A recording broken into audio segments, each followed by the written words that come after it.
de ville. Alors la médecine de ville, aujourd'hui à Vitré, on a autour de 8 habitants pour 8 habitants n'importe quoi, 8 médecins pour 10 000 habitants. Voilà. La moyenne nationale, elle est autour de 9, nous elle est un peu en dessous de 9 et nous on est un peu en dessous de 8. Ouais. Et la grande difficulté, elle est sur Vitré, mais elle est aussi sur la Guerche, elle est sur Argentré, elle est sur Retier. La Guerche, Argentré, Retier, c'est 5 médecins pour 10 000 habitants. Voilà. Donc nous, si on se bat à Vitré pour avoir un médecin de plus, mais qu'il ne va pas à la Guerche ou qu'il ne va pas à Retier, bah, c'est un désespoir de plus pour les habitants de la Guerche et de Retier. Voilà. Et je finirai là-dessus, j'étais au conseil municipal avec mes collègues de la liste Vitré Solidaire Écologique, c'était lundi soir. Et lundi soir, on finit, et donc c'est pour te dire dans quel contexte on est ici. La maire, Madame Le Callennec, nous dit on va tout faire pour se battre, pour avoir des gens, et je pense que ce qui est simple, pour avoir des médecins, et je pense que ce qui est important, c'est le réseau. C'est-à-dire qu'il faut absolument qu'il y ait des copains qui viennent s'installer à Vitré. Donc voilà, alors on est là pour que tu nous mettes d'autres pistes, parce que compter sur les copains des copains, bah, on trouve ça un peu léger dans une république comme la nôtre, et je crois qu'on a d'autres problèmes que ceux-là. Et on n'aime pas trop les copains de Madame Le Callennec. Voilà, je passe le micro avec Daniel qui va me parler de médico-social, hein, et puis Marc et Christophe. Bonsoir, merci à tous d'être venus. Alors en fait, moi j'ai fait toute mon activité professionnelle dans le médical ou le médico-social. J'ai fait 20 ans de médico-social dans un foyer d'accueil médicalisé, essentiellement de nuit. Et on se rend compte que m'a été les cons de l'affaire en fait, parce que il a fallu attendre quasiment un an après les autres pour qu'il y ait quelques Ségur de distribuer. On a pourtant effectué les mêmes tâches. Lorsque le Covid est arrivé, on s'est retrouvés complètement démunis, comme nos collègues hospitaliers, pas de gants, pas de blouse, pas de ceci, pas de cela. On s'est débrouillé en plus individuellement, par le réseau, des fois ça porte, pour avoir un peu de matériel. Et puis le médico-social, il faut se dire que depuis quelques années, les subventions de l'État, il n'y a plus, donc il n'y a plus que les subventions du Conseil général. Donc les activités, etc., pour ces gens qui sont employés, diminuent. On diminue en fait tout le côté occupationnel joyeux pour ne rentrer que dans une démarche de soins. Une démarche de soins où on trouve plus de personnel, c'est comme partout, parce que les salaires ont été bloqués. Au passage aux 35 heures, il y a eu gel des salaires, ça s'est jamais dégelé. Ça devait être pour 5 ans, malheureusement, le syndicat qui avait signé les accords de branche n'a pas toujours été efficace.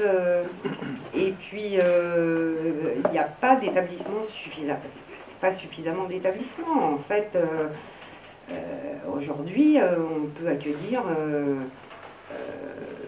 trop peu de gens.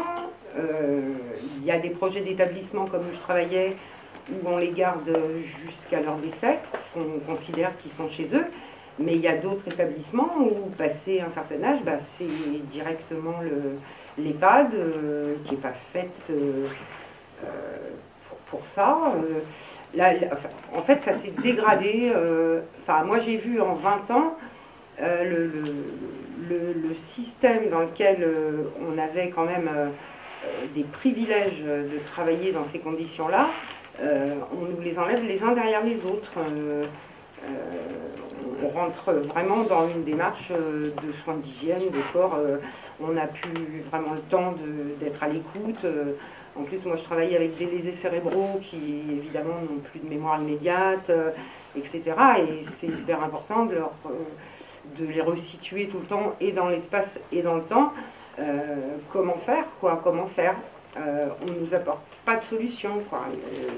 Au niveau gouvernemental, je pense qu'ils s'en fichent, sachant que des gens sont en structure. Les hôpitaux, il y a une hospitalisation d'urgence, ils nous les renvoient dans la nuit parce que ils n'ont pas de place. Voilà, c'est tout un enchaînement, c'est toute une boucle du système de soins qui fait effet ricochet. Et visiblement, ça dérange personne, quoi. Voilà.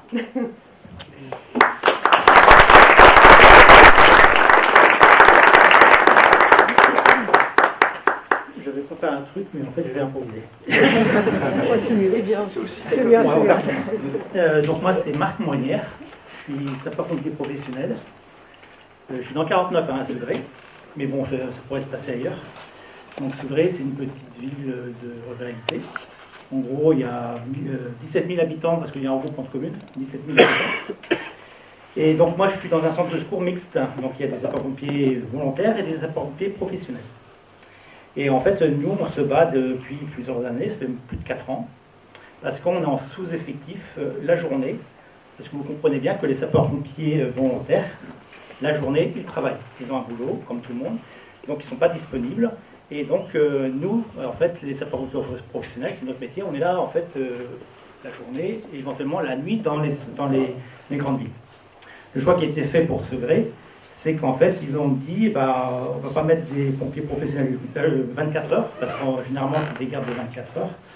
On va mettre des pompiers professionnels pour une garde de 11 heures.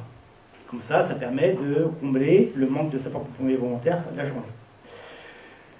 Sauf que nous ne sommes pas suffisamment nombreux pour assurer en fait, l'ensemble des secours qui nous sont demandés. En fait, pour pouvoir concourir aux demandes de la population qui en plus a subi il y a quelques années une fermeture de l'hôpital.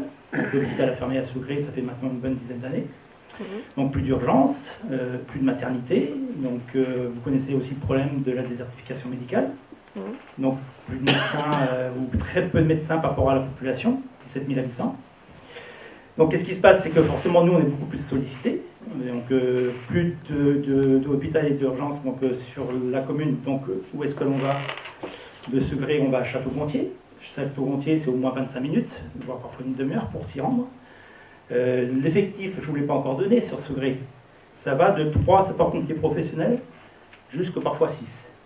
À savoir qu'une ambulance, ce qu'on appelle un VSAV, c'est 3 hommes. Un fourgon, c'est 6 hommes. Un fourgon, c'est un engin incendie. C'est 6 hommes. Donc lorsqu'on est 3, une fois que l'ambulance elle est partie à Château-Gontier, aller-retour 1 heure, il n'y a plus personne pour assurer les secours sur l'ensemble des communes regroupées. Donc il existe encore quelques communes qui sont en périphérie où il y a aussi des pompiers volontaires, mais qui eux aussi forcément travaillent la journée. Donc ils arrivent à assurer ce qu'on appelle nous, dans notre jargon, des pompes secours. Le pompe secours, c'est quoi en fait? C'est au lieu d'envoyer une ambulance à 3 hommes, on va envoyer une ambulance à 2 hommes, pardon. Ce qui permet quand même de faire les premiers gestes, faire donc le premier bilan de la victime, et éventuellement attendre un véhicule qui vient de beaucoup plus loin pour finaliser la prise en charge de la victime et assurer son transport sur l'hôpital plus loin. Donc nous, ça fait, donc moi je ne vous ai pas encore dit, mais bon, je suis là aussi de la CGT, donc ça fait maintenant plusieurs années qu'on se bat pour augmenter les effectifs de Segré, pour au moins avoir un minimum de 6 sapeurs-pompiers professionnels la journée, pour pouvoir assurer un départ à feu avec des fourgons. Et permettre aussi une relation en fait, au niveau donc, du rythme de travail, et au moins pouvoir assurer donc, minimum 2 ambulances consécutives. Dernièrement, il est arrivé, par rapport à une pathologie d'une victime, où notre centre de coordination, en fait, le SAMU, donc, au niveau du médecin régulateur, a envoyé l'équipage sur Nantes.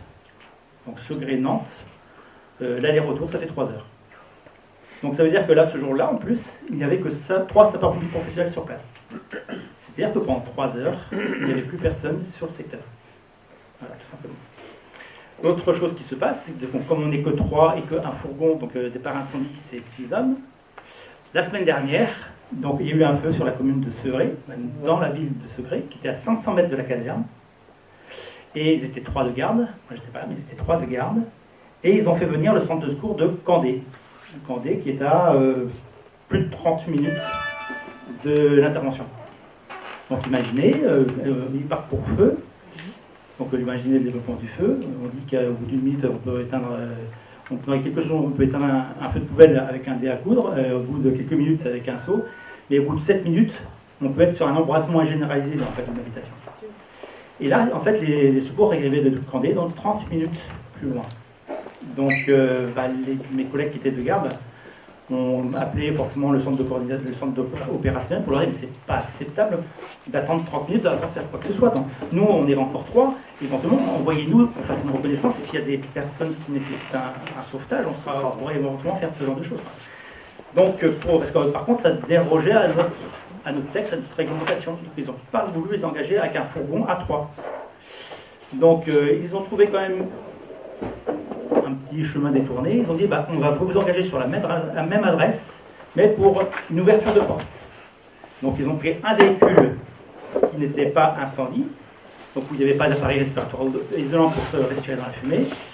Et donc, mes collègues, ils ont pris le véhicule, ils avaient juste leur tenue de feu, mais il n'y avait pas d'appareil pour respirer dans la fumée.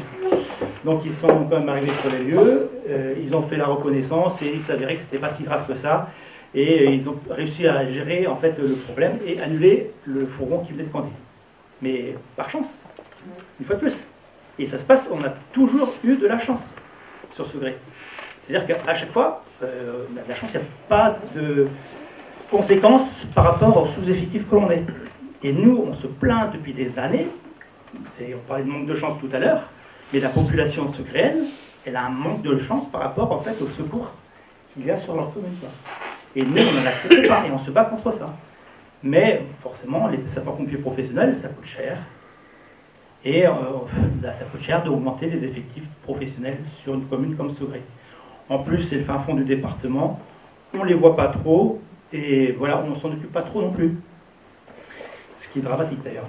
Et donc, voilà, c'était le message que vous voulez passer, c'est que du fait que déjà il y a un hôpital qui a fermé, la désertification médicale, forcément ça a un impact aussi sur nous et nos services, et surtout c'est une perte de chance par rapport à la population.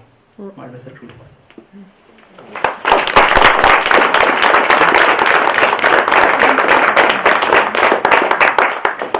Voilà, Christophe, on t'a fait un tableau sympa. Maintenant, à toi de nous dire comment on sort de tout ça. Alors, on fait ça.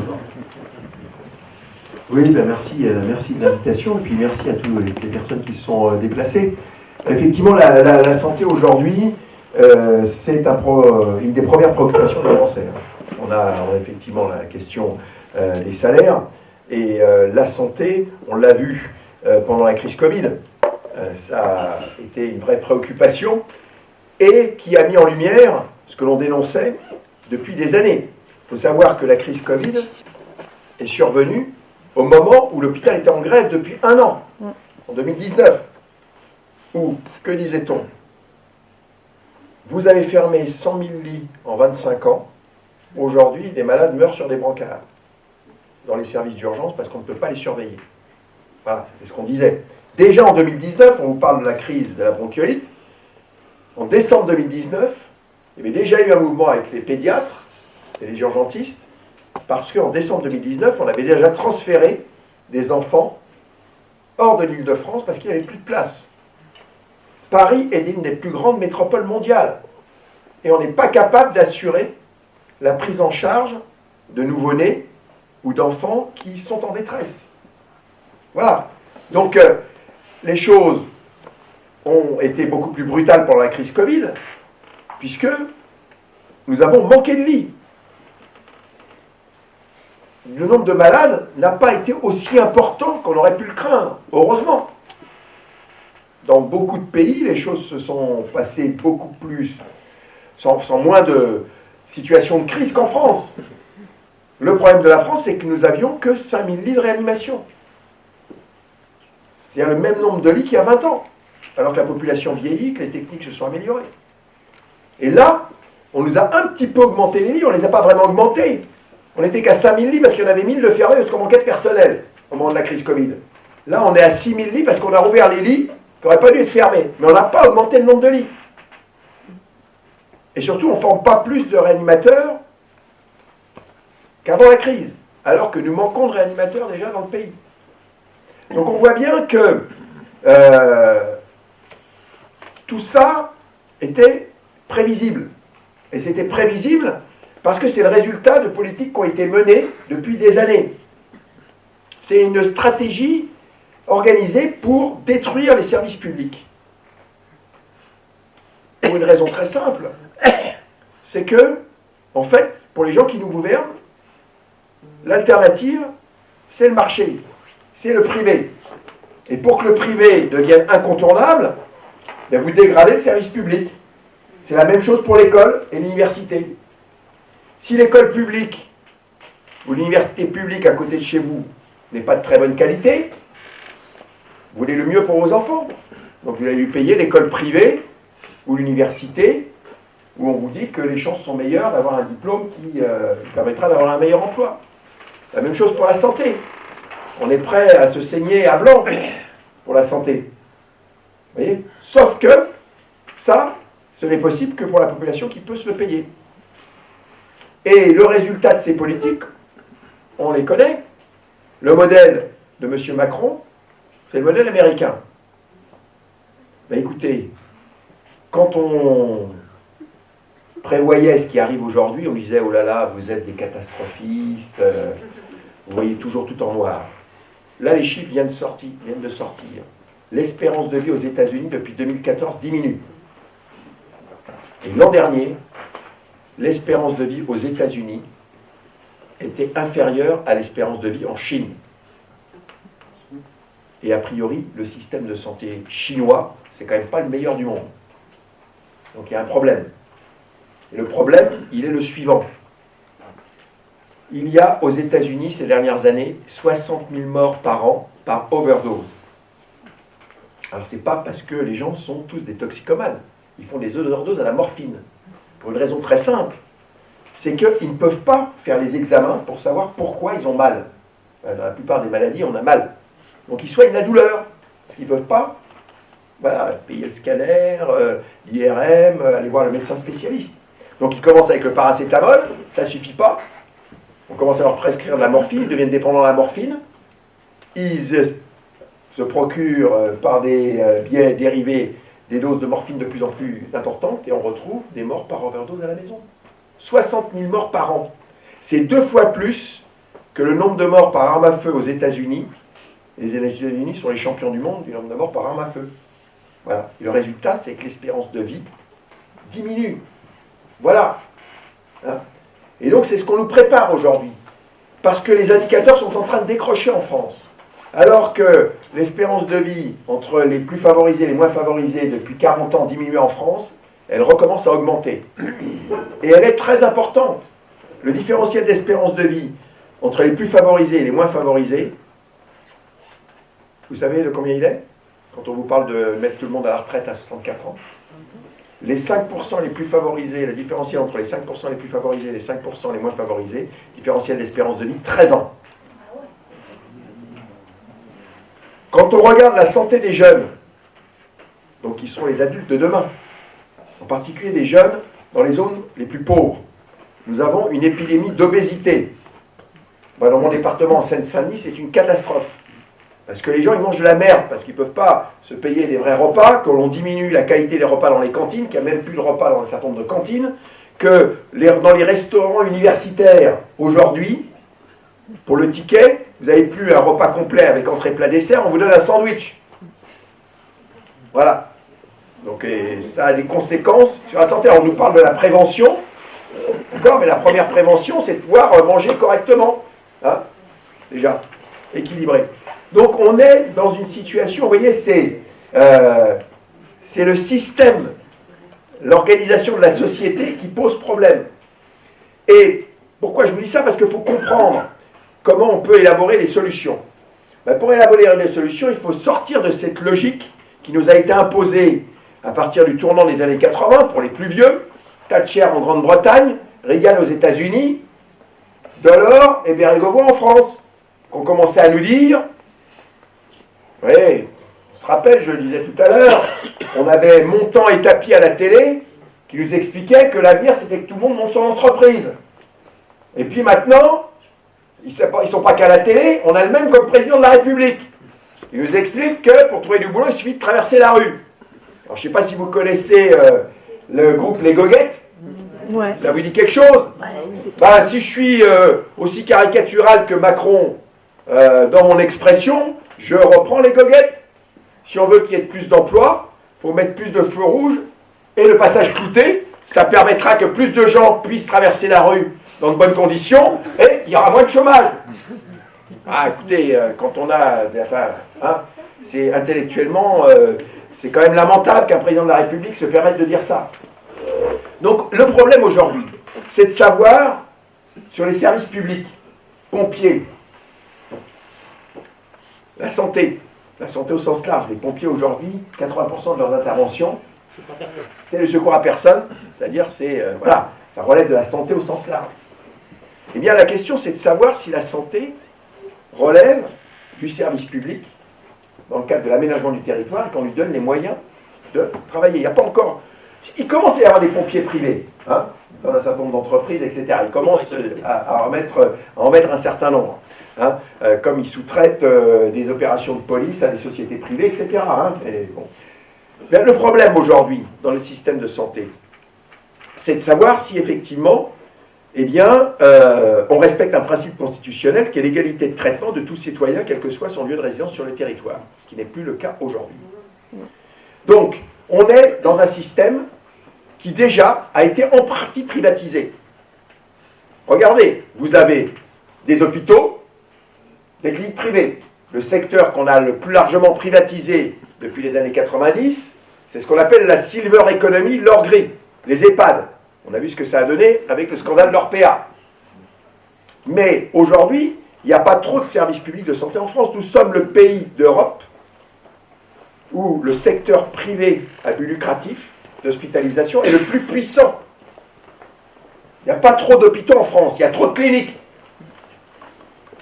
D'ailleurs, regardez, pourquoi ces structures sont les plus puissantes en France? Parce qu'il y a une solvabilité par la sécurité sociale. Orpea, premier groupe de maisons de retraite au monde, alors que c'est une société qui n'existait pas en 1990. C'est un médecin qui l'a monté. Okay. Et là, aujourd'hui, vous savez, ces dernières années, là, avec les bénéfices francs en France, vous savez où Orpea a ouvert des maisons de retraite? Orpea, Corian, Domusvie. Ils ont ouvert des maisons de retraite dans un pays très peuplé, qui vieillit, où il commence à avoir des personnes âgées qui peuvent se payer les maisons de retraite, la Chine, avec les bénéfices faits en France. Voilà. Et aujourd'hui, alors qu'Orpea est virtuellement en situation de faillite, qu'est-ce que propose M. Macron? Que la Caisse des dépôts et consignations, c'est-à-dire la Banque de l'État, prenne 30%, enfin 29,9% d'Orpea pour sauver la mise des actionnaires. C'est un scandale. Nous, on demande à ce qu'Orpea fasse faillite. Il y a 9 milliards de dettes. Eh bien, les actionnaires, ils s'assoient sur leurs pertes. Et comme c'est des missions de service public, on réquisitionne les établissements et on confie la gestion aux hôpitaux ou au secteur associatif. Voilà. Et donc, pourquoi je vous dis ça? Parce que la revendication aujourd'hui, au niveau syndical et au niveau politique, elle est claire. On a mis du temps à l'élaborer, parce que ça nécessite un peu de réflexion, puis ça bouscule. On propose d'exclure du secteur de la santé et du médico-social toutes les activités privées à but lucratif. Voilà.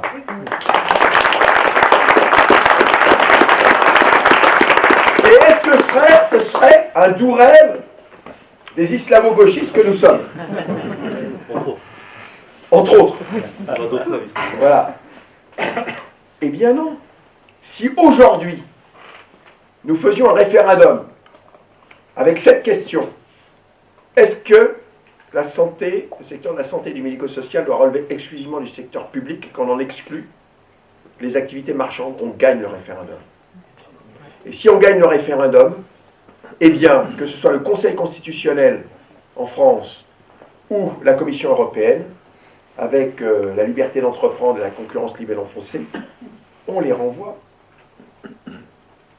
dans le mur.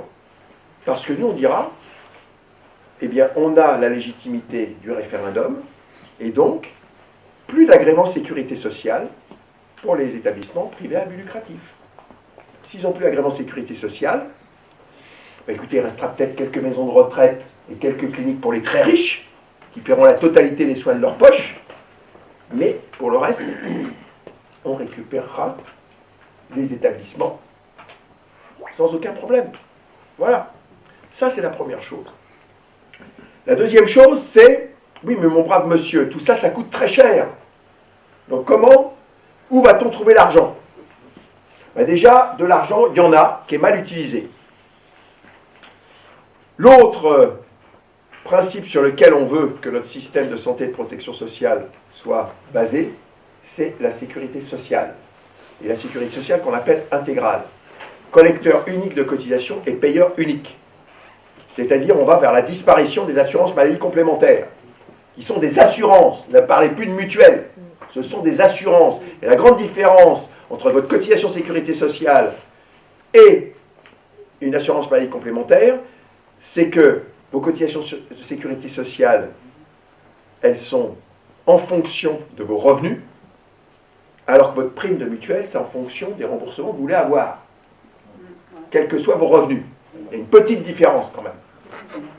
Et ce système mixte, sécurité sociale, assurance maladie complémentaire, indépendamment du fait que M. Hollande nous a vendu, vous savez, la fameuse mutuelle pour tous, qui est une mutuelle très bas de gamme, hein, et puis dès que vous quittez votre entreprise, vous êtes couvert pendant 1 an, puis vous vous retrouvez à la retraite, et là, vous devez vous chercher l'assurance maladie complémentaire, quand vous avez vos revenus qui ont diminué, on vous demande de payer 200 balles par mois. Et donc, les gens ne peuvent plus payer. Donc, voilà, ce système est très coûteux, parce qu'il faut qu'il fasse de la publicité pour recruter des clients. Hein, ils ont des dossiers à gérer, compliqués, etc. Le coût de gestion des assurances maladie complémentaires, pour une collecte d'environ 30 milliards, entre 30 et 35 milliards d'euros, c'est 8 milliards d'euros par an. Quand vous versez 100 euros de cotisation à votre assurance maladie complémentaire, vous en récupérez que 75.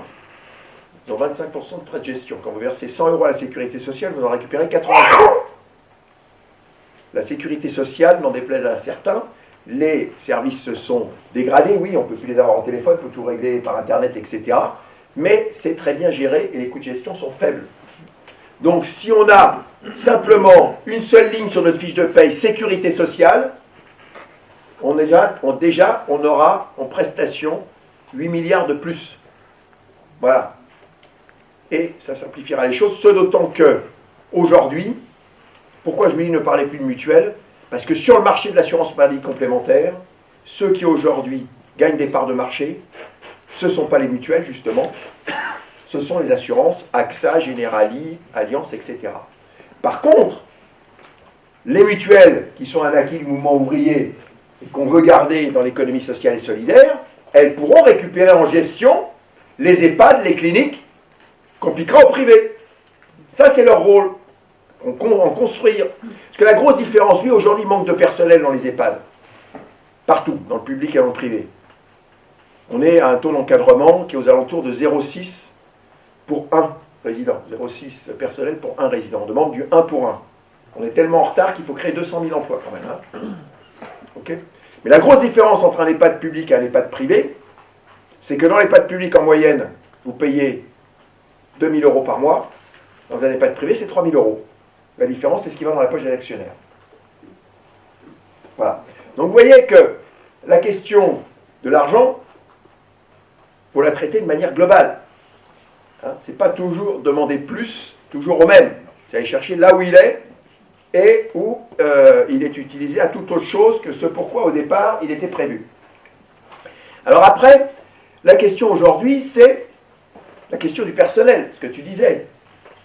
Nombre de médecins, le personnel qui quitte les établissements. Comment faire?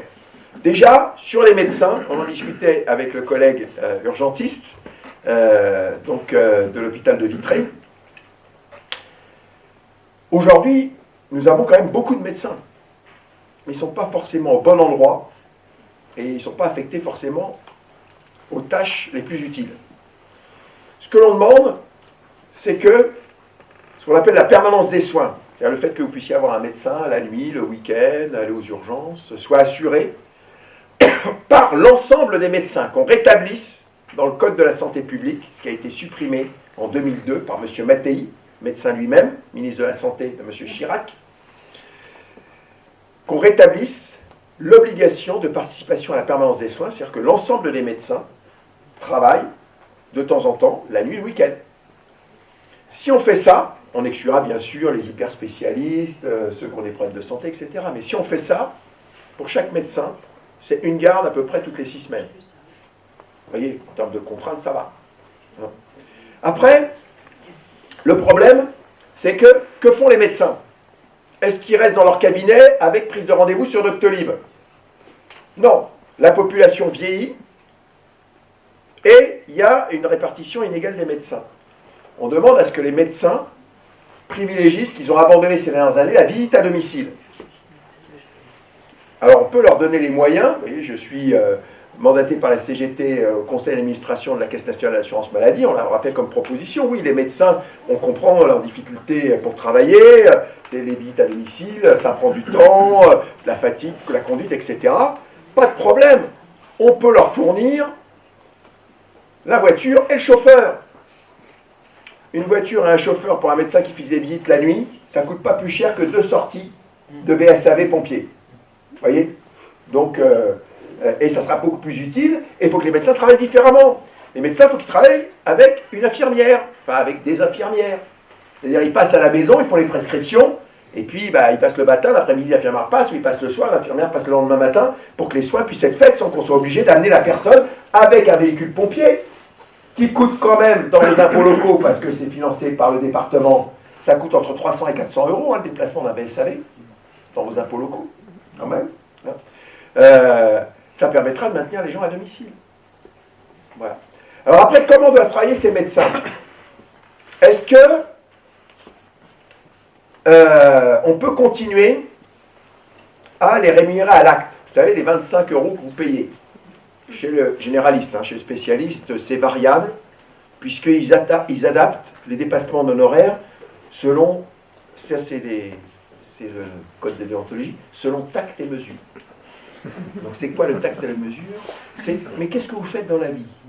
Qu'est-ce que vous avez comme assurance maladie complémentaire? Bon, pour vous, dépassement d'honoraires, allez, ça sera 20 euros. Ah, mais pour vous, 50. Puis vous êtes vraiment très exigeant, 100. Bon, c'est pas sérieux. Donc, la rémunération à l'acte, il faut qu'on en sorte.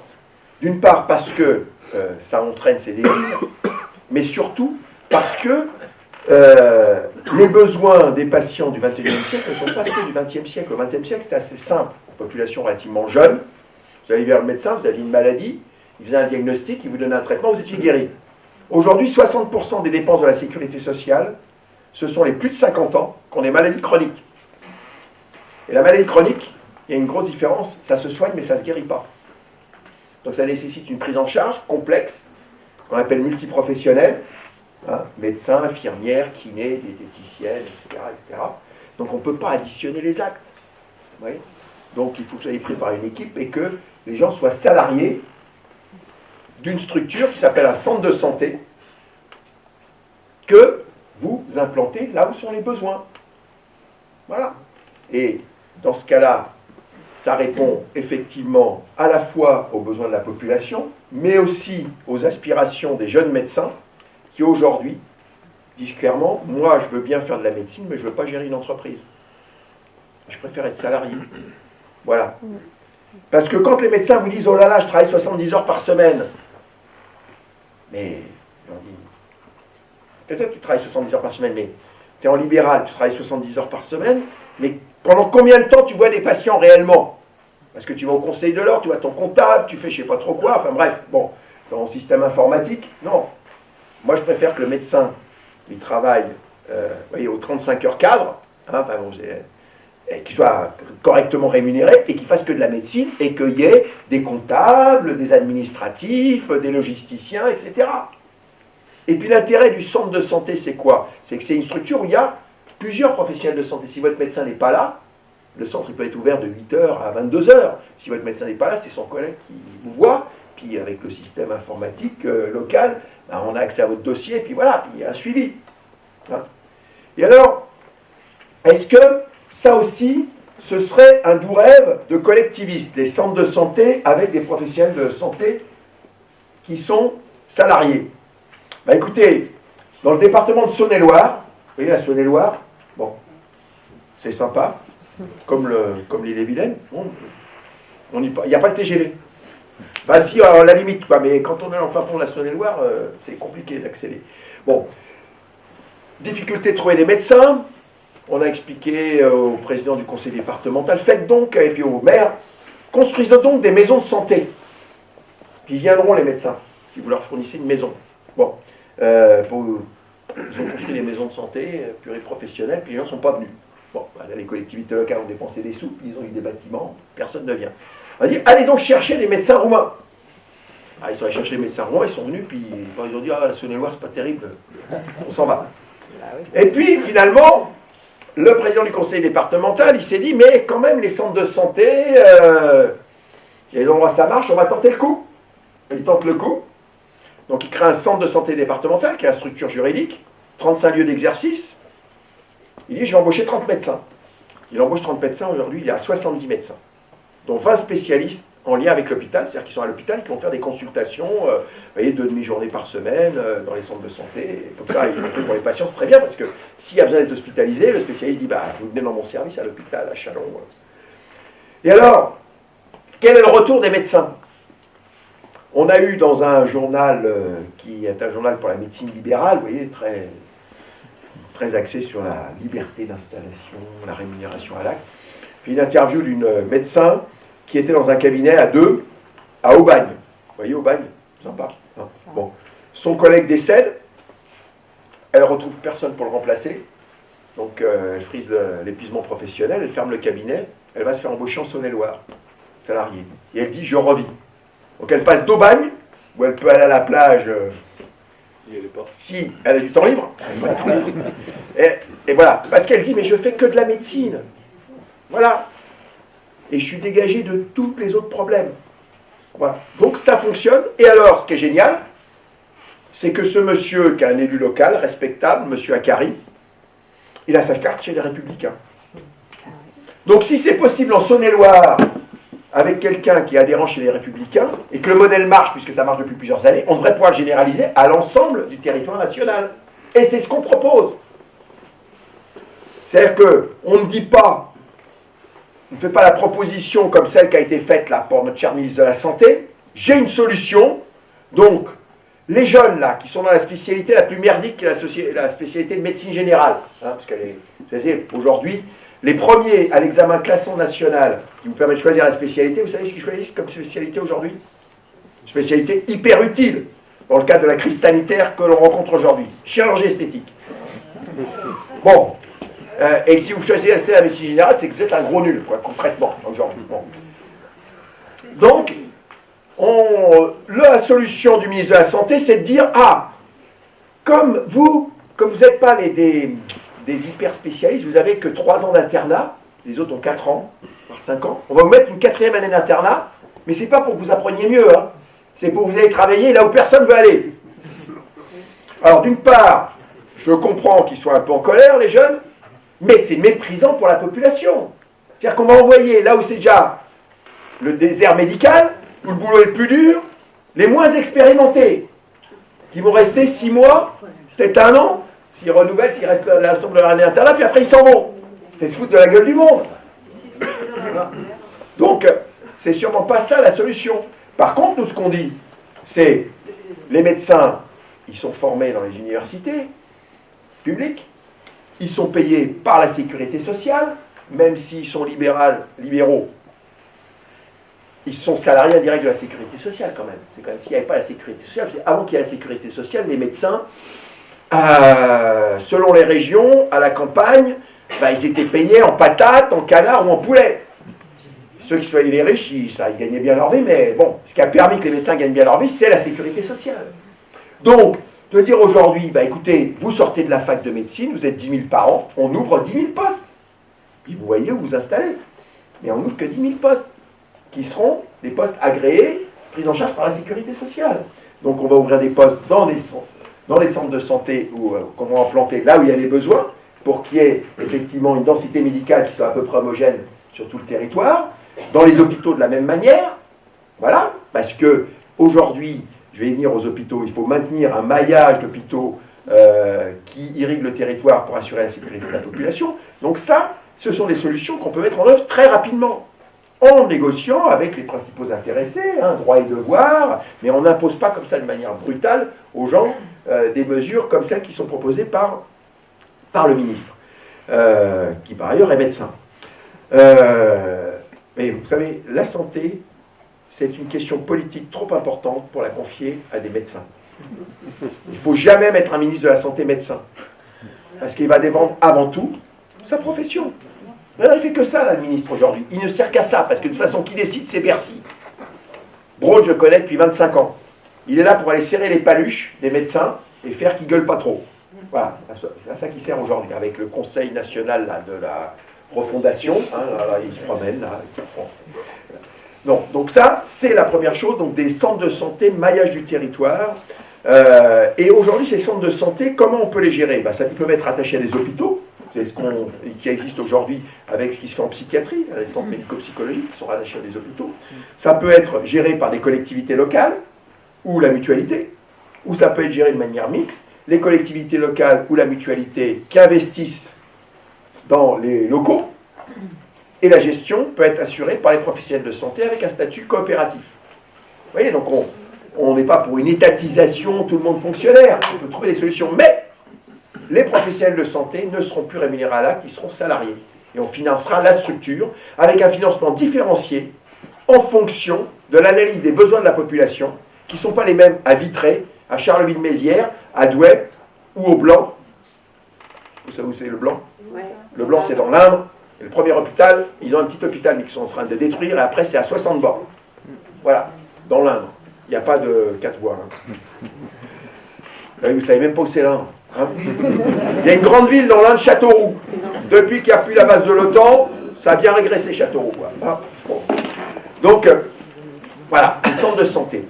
Et ces centres de santé, il doit y avoir à proximité des hôpitaux de proximité. Et c'est là où, vous voyez, la force de la Macronie, c'est de pervertir le langage. Parce que dans la loi Buzyn, on vous vend des hôpitaux de proximité. Mais c'est quoi un hôpital de proximité pour Madame Buzyn? C'est un hôpital où il y a éventuellement un service d'urgence, mais pas ouvert 24 heures sur 24. Il n'y a plus de maternité, il n'y a pas de chirurgie. Donc il reste des services pour les vieux. Voilà. Bon. Ça, c'est pas un hôpital. Nous, un hôpital de proximité, c'est un hôpital où il y a un service d'urgence ouvert 24 heures sur 24, une maternité de proximité, de la chirurgie principalement ambulatoire, la chirurgie simple, vous savez, être obligé, pour se faire opérer de choses simples, être obligé d'aller au CHU, c'est encombrer le CHU, qui ne peut plus faire ce pourquoi il est dédié, c'est-à-dire les pathologies lourdes, mais se faire opérer de la cataracte. Moi, je veux bien, mais vous savez, la première opération de la cataracte, à quelle époque de notre histoire elle a été faite? Sur des chats. En Égypte ancienne. Donc, si en Égypte ancienne, ils pouvaient opérer la cataracte, on va pouvoir opérer la cataracte, vous voyez, à Vitré, à Fougères, enfin bon bref, on n'a pas besoin d'aller au CHU. C'est plutôt au chirurgien de se déplacer.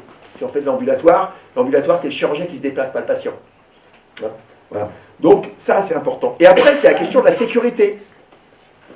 Vous voyez, avec mon collègue, on est urgentiste, on sait très bien que quand un patient est à plus de 30 minutes d'un service d'urgence ou de l'arrivée d'un SMUR, c'est une perte de chance. Voilà. Et bien donc, il faudra assurer un maillage du territoire avec des hôpitaux où il y aura peut-être un nombre de passages aux urgences pas très important, où le SMUR sortira pas très souvent. Ça coûtera un petit peu plus cher qu'ailleurs, mais pour assurer la sécurité de la population, il faut effectivement maintenir ces structures. À la fois pour assurer la sécurité de la population et pour faire qu'on n'ait pas les dysfonctionnements qu'il y a à l'heure actuelle, parce qu'on en discutait tout à l'heure, quand les urgences de Vitré sont fermées la nuit depuis longtemps, mais quand celles de Fougères ferment et celles de Redon ferment, c'est l'enfer à Rennes. Ça déborde. Dans les couloirs, il y a les malades sur les brancards. Et quand il y a les malades sur les brancards, statistiquement, ils ne sont pas surveillés, eh bien, il y aura des morts. Voilà. Donc, c'est pas possible. Donc, c'est 30 minutes. Voilà. 30 minutes, c'est essentiel. Il faut un maillage du territoire pour maintenir les hôpitaux de proximité sur 30 minutes. Et ça permet de rebondir sur ce que disait le camarade pompier. Écoutez, qu'on mobilise des moyens, mais jusqu'à Nantes. Mais vous imaginez, l'hôpital de Nevers, où on a fermé le SAMU pour faire une grande plateforme régionale à Dijon, Après, on leur a dit, si vous fermez le SAMU, il va y avoir une perte d'attractivité de l'hôpital, il va y avoir il y a des autres services qui vont s'écrouler. C'est la maternité qui s'est écroulée. Donc les pompiers, ils prenaient en charge des femmes dans la Nièvre pour aller accoucher à Dijon. Voilà ce qui s'est passé là il y a quelques mois. Une catastrophe. Donc ce maillage du territoire, il est essentiel. Et donc, ça veut dire quoi? Ça veut dire aussi là que les médecins sont affectés en fonction des besoins. Parce qu'on vous dit, oui, on aimerait bien maintenir la maternité, mais on ne trouve pas de gynéco. D'accord, mais enfin, bon. Où est-ce qu'on les affecte, les gynécos? Où est-ce qu'ils travaillent? Et puis, aujourd'hui, j'en reviens à ce que je disais au départ, cette dualité hôpital-clinique. Qu'est-ce qui se passe aujourd'hui? C'est que les médecins quittent l'hôpital public pour aller travailler dans le privé, où les conditions de travail sont meilleures. Il y a moins de gardes, ils ne travaillent pas la nuit, ils sont mieux payés. Ils partent dans le privé. Sauf que, il faut être clair, hein, aujourd'hui, il y a de très nombreuses villes où vous avez l'hôpital et la clinique. Il n'y a pas la place pour l'hôpital et la clinique. Il y a besoin d'une seule structure de soins. Voilà, et c'est l'hôpital. Voilà. Alors comment on peut regrouper ça? Eh bien, on a eu des endroits où on a trouvé des solutions, des cliniques qui étaient en faillite, qui ont été repris par l'hôpital, un certain nombre de médecins qui étaient en fin de carrière, qui ne pouvaient pas intégrer le service public. On leur disait, bon, vous gardez votre statut, mais vous ne gérerez plus rien. Vous venez travailler à l'hôpital, vous allez louer le plateau technique jusqu'à la fin de votre carrière, mais nous, on souhaiterait qu'ils ne fassent plus du tout d'activité avec dépassement d'honoraires, mais on ne change pas la loi, et là, il y avait le principe de réalité, on leur a dit, mais vous ne faites plus que 20% des actes avec des dépassements d'honoraires. Voilà, et on a trouvé la solution. Donc on est capable de s'adapter, vous voyez, en période de transition. Donc on a des solutions aujourd'hui pour dire c'est possible de réorganiser le système de santé malgré les problèmes de démographie que l'on a aujourd'hui. Alors j'en viens maintenant à l'essentiel, le personnel. Alors les médecins. Oui, on n'a pas formé assez de médecins ces dernières années. Hein? Pour les plus anciens, rappelez-vous, dans les années 80, on avait des joyeuseries, économistes, politiques qui venaient nous dire « Écoutez, on a une solution, il y a un déficit de la sécurité sociale, enfin déficit, il manque de ressources. Il n'y a pas de déficit, il n'y a pas assez de ressources. Donc, voilà, à la fin de l'année, il manque de l'argent. Donc, si on veut équilibrer les comptes de la sécurité sociale, on va diminuer le nombre de médecins. Comme ça diminuera le nombre de prescripteurs, et donc ça diminuera les dépenses. La nature est horreur du vil. On a importé massivement des médecins de l'étranger, hein, on n'a pas du tout diminué les dépenses. Par contre, aujourd'hui, on a créé une situation où globalement, il manque de médecins. Et, nouveau mensonge de M. Macron, soi-disant, il a supprimé ce fameux numerus clausus, la fameuse limite en nombre du nombre de médecins formés chaque année. Non, on n'a pas supprimé le numerus clausus, on a simplement dit à chacune des facultés de médecine, démerdez-vous pour former un peu plus de médecins. Sauf que les facultés de médecine, aujourd'hui, sont dans le cadre d'une autonomie budgétaire, c'est la loi Sarkozy, LRE, et donc ils n'ont pas beaucoup d'argent, donc ils ont augmenté un petit peu les effectifs en disant je ne peux pas les augmenter plus parce que je n'ai pas plus d'argent et je n'ai pas assez de professeurs. Donc on est passé de 8500, 9000 médecins qui seront formés en 2030 à l'an dernier, 11 000. On dit ouais c'est un petit peu mieux. Sauf que 11 000 médecins, c'était le nombre de médecins qu'on formait en 1975. Or, en 1975, vous savez, le journal, il s'appelait pas 60 millions de consommateurs, 50 millions de consommateurs. On était un petit peu moins nombreux. Hein, et puis, la population était moins âgée, il y avait moins de besoins, puis il n'y avait pas la technique d'aujourd'hui, donc ça ne va pas. Et alors, on nous dit, ah, mais on a une solution. On va faire des super infirmières qui vont remplacer les médecins. Et puis, on va vous mettre des cabines de téléconsultation à la place de la cabine téléphonique qui ne sert plus à rien sur la place du village. Écoutez, c'est se foutre de la gueule du monde. Nous sommes pour que tous les professionnels de santé élèvent leur niveau de qualification. Oui, mais les infirmières font beaucoup mieux. Une infirmière, il n'y a pas besoin d'un médecin pour vacciner. Une infirmière sait faire un pansement, sait faire une prise de sang que le médecin ne sait plus faire. Elle sait faire de la suivi du patient diabétique, etc. Ça, une infirmière sait très bien faire. C'est une élévation de la qualification. Il faut effectivement augmenter les salaires. Et sur la base, voilà, le niveau de qualification. Bac plus 2, Bac plus 3, Bac plus 5, voilà. Il faut surtout redonner un sens au métier. Et pour ça, il faut effectivement qu'on supprime Parcoursup. Parce que Parcoursup, c'est une catastrophe. Ce sont des métiers qu'on choisit. si on est affecté dans ces écoles professionnelles par défaut, dans les troncs de choix de Parcoursup, pour ceux qui ont des gamins là, qui ont fait Parcoursup là, dans la dernière période, c'est une cata quoi. Hein, vous avez demandé droit, vous vous retrouvez à l'IFSI. Bon, bref. Bon. Vu les conditions de stage, taux d'abandon catastrophique. Donc, suppression de Parcoursup. Et on demande, puisque ce sont des écoles professionnelles, qu'on revienne à ce qui se faisait jusqu'en les années 80 quand on avait du mal à recruter dans les hôpitaux, au contrat d'études. C'est quoi un contrat d'études? C'est que dès que vous avez passé la sélection pour entrer dans l'école professionnelle, vous avez un contrat de pré-embauche. Vous êtes payé avec un salaire, donc des cotisations sociales, et en particulier des cotisations sociales pour la retraite, à 18 ans. C'est un peu intéressant dans la période, hein, quand on est inquiet sur la retraite. Donc, et vous êtes déjà préaffecté sur un territoire, un établissement, un groupe d'établissements. Donc vous pouvez vous projeter dans l'avenir. Hein. Donc ça nous paraît essentiel aujourd'hui. L'autre chose sont les conditions de travail. On veut que dans les services, on ait des normes d'encadrement pour qu'on puisse travailler dans de bonnes conditions. C'est-à-dire que, comme je vous l'ai dit, dans les EHPAD, c'est un soignant par résident. Aujourd'hui, le seul service qui est normé à l'hôpital, ce sont les réanimations. On a une infirmière, une aide-soignante pour X patients. On souhaite que ce soit la même chose, parce que quand on se compare aux pays étrangers, on est très en dessous de ces normes. Grosso modo, à l'étranger, une infirmière s'occupe de 6 à 8 patients. Chez nous, c'est 15 patients. C'est connu, 20. Voilà, ou 20 ou plus. Ah, donc c'est pas possible. Et donc, on a un travail pénible, avec une pénibilité que l'on ne peut pas éliminer, qui est la permanence du service public. On travaille 24 heures sur 24, 365 jours par an. Eh bien ça nécessite une réduction du temps de travail, et plus de temps de repos. Plutôt que de demander de travailler en 12 heures, ce que demandent les jeunes aujourd'hui, ce qui est une catastrophe pour la santé des soignants, et c'est pas bon non plus pour les soignés, hein, parce que les gens sont fatigués, on n'a plus le temps de transmission, etc. Donc plutôt que de travailler en 12 heures, on propose, parce que les gens travaillent en 12 heures pour avoir plus de jours de repos. Ben nous, on propose les 32 heures sur 4 jours, avec 3 jours de repos. Et aussi sur le fait que ces boulots sont pénibles, et donc que l'on récupère ce qui a été supprimé par Mme Bachelot, la catégorie active, pour tous les professionnels, elle a été supprimée pour les infirmières. C'est quoi la catégorie active? C'est une bonification de la retraite de 5 ans. Voilà. Parce qu'il y a quand même un différentiel d'espérance de vie en fonction des conditions de travail. Donc, l'ensemble de ces mesures peut permettre de redonner une attractivité au métier. Je reboucle sur la question des médecins, puisque la question est aussi qu'on puisse, bon, à la fois travailler en équipe, mais qu'il puisse y avoir des possibilités de promotion professionnelle sans obliger les jeunes à recommencer les études à zéro. Vous avez un infirmier anesthésiste qui a fait 5 ans d'études. Infirmier anesthésiste, vous devez avoir fait vos écoles d'infirmière 3 ans, avoir travaillé 3 ans, et à ce moment-là, vous pouvez refaire 2 ans de formation. Vous voyez, donc ce sont déjà des gens qui ont une grande expérience. Il y en a un certain nombre, ils se disent à l'issue de ça, tiens, j'aimerais bien faire médecine. S'ils veulent faire médecine, il faut qu'ils recommencent à zéro. Enfin, on va leur valider une année. Ah non, on peut faire, s'ils ont déjà fait ces 5 ans d'études, on leur rajoute 5 ans d'études, puisqu'un médecin c'est 10 ans, et puis ils deviennent médecins. Voilà, enfin, je veux dire, voilà, il faut qu'on soit... on peut mettre sur la table un nombre de propositions très importantes qui permettent de pouvoir voir l'avenir sous un autre œil.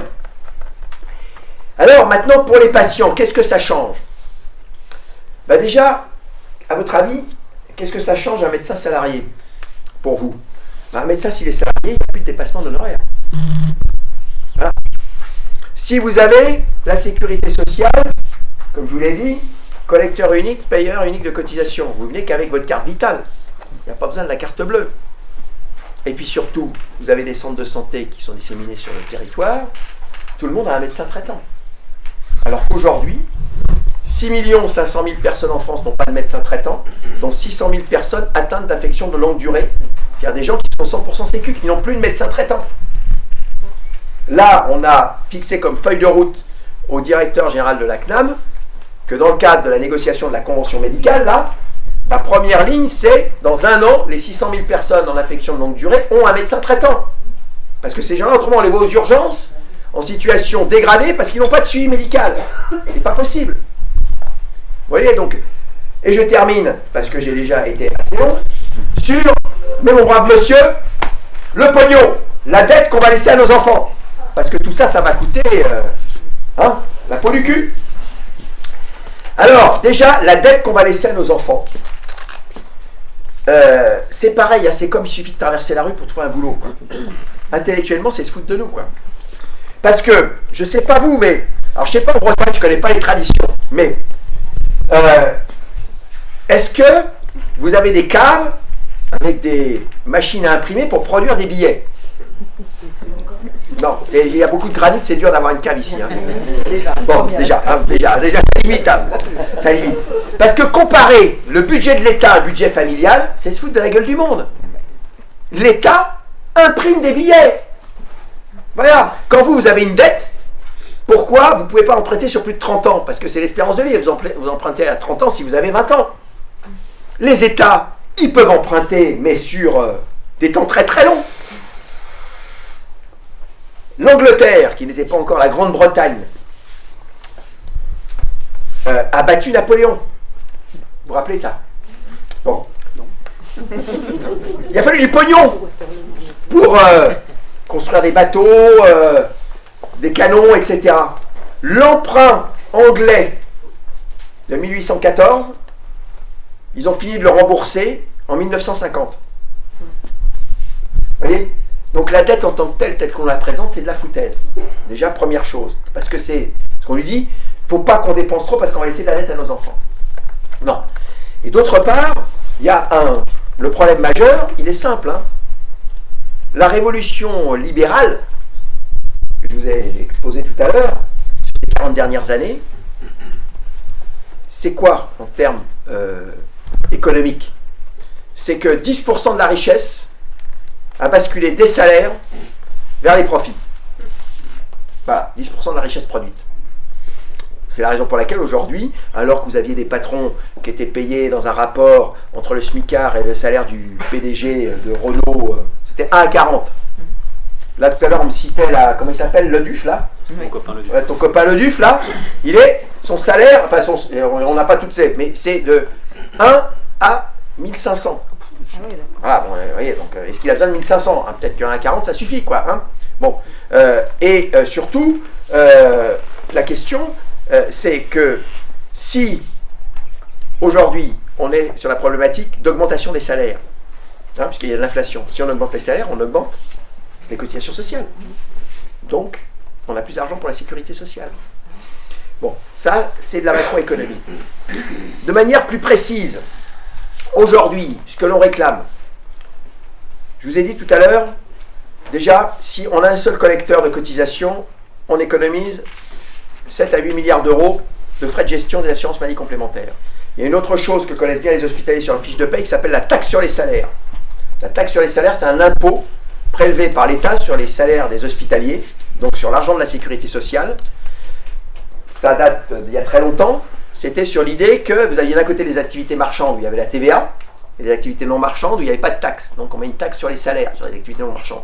Sauf qu'aujourd'hui, c'est plus justifié. Vous voyez, c'est comme la taxe, quand vous regardez votre facture d'électricité, vous avez des taxes sur des taxes. Hein, bon, ben là, c'est pareil, là, cette taxe sur les salaires, ça représente 4,5 milliards d'euros. 4,5 milliards d'euros, ça représente exactement ce dont on a besoin pour créer les 100 000 emplois qu'on demande à l'hôpital. Un emploi moyen à l'hôpital, c'est entre 40 et 45 000 euros annuels avec les charges, les cotisations sociales. Les cotisations sociales. Donc voilà, rien que sur la taxe sur les salaires. Autre chose, dans le fameux Ségur, vous avez entendu au journal de 20h ou sur BFM que on reprenait la dette des hôpitaux. Alors déjà, qu'il y ait une dette des hôpitaux, c'est un scandale. Parce qu'on a forcé les hôpitaux à s'endetter auprès de banques commerciales, ça c'est l'Europe. Alors qu'avant, les hôpitaux, avec des prêts sans intérêt à la Caisse des dépôts et consignations, comme les communes, sur 40, 50, 60 ans, parce que c'est des investissements qui durent très longtemps. Quand on construit une piscine, une école, ça dure. Donc, depuis la mise en place de l'euro, les hôpitaux doivent emprunter auprès des banques commerciales. Lesquelles banques commerciales ont de l'argent gratuit auprès de la Banque Centrale Européenne, et ensuite ils le reprêtent avec un taux d'intérêt aux communes et aux hôpitaux. Il y a même des banques qui ont vendu, vous savez, les fameux emprunts toxiques aux hôpitaux, qui se sont retrouvés avec des emprunts indexés sur le franc suisse, qui étaient montés en flèche, et des taux d'intérêt annuels à 20%. Voilà. Donc, nous, ce qu'on propose, c'est pas ce qu'a fait le gouvernement, c'est-à-dire on reprend un tiers de la dette des hôpitaux, mais on reprend un tiers de la dette des hôpitaux avec ce qu'on appelle des plans de retour à l'équilibre financier. Donc, on vous reprend la dette si vous avez un plan d'économie. Vous voyez, donc c'est pas très stimulant. Quel plan d'économie, en général, c'est on ferme des lits et on supprime du personnel. Bon. Nous, on propose que l'ensemble de la dette soit reprise dans ce qu'on appelle une structure de défaisance, comme ça a été fait pour la SNCF, pour Réseau Ferré de France. C'est-à-dire c'est l'État qui reprend la dette pour que les hôpitaux puissent repartir à zéro. Vous voyez, qu'ils ne soient pas plombés par la dette. Parce qu'aujourd'hui, malgré la reprise de la dette, d'un tiers de la dette par l'État, les hôpitaux continuent à payer entre 700 millions et 800 millions d'euros par an, rien que d'intérêt aux banques. Rien que d'intérêt. Voilà. Autre mesure qu'on peut prendre immédiatement, que vous connaissez bien avec vos agriculteurs qui demandent du gasoil détaxé. Hein, ben quand vous construisez, parce que là, 40 millions d'investissements, tu me dis sur l'hôpital, entre 30 et 40, ouais. Hein, entre 30 et 40, oui, mais tu n'auras pas 30 et 40 millions. Parce que dessus, tu vas payer 20% de TVA. Donc on demande, quand on construit un hôpital, qu'on ne paye pas la TVA sur les investissements. Voilà. Parce que quand vous investissez 10 millions, vous en donnez 2 à l'État, en TVA, pour construire l'hôpital. Ça ne va pas.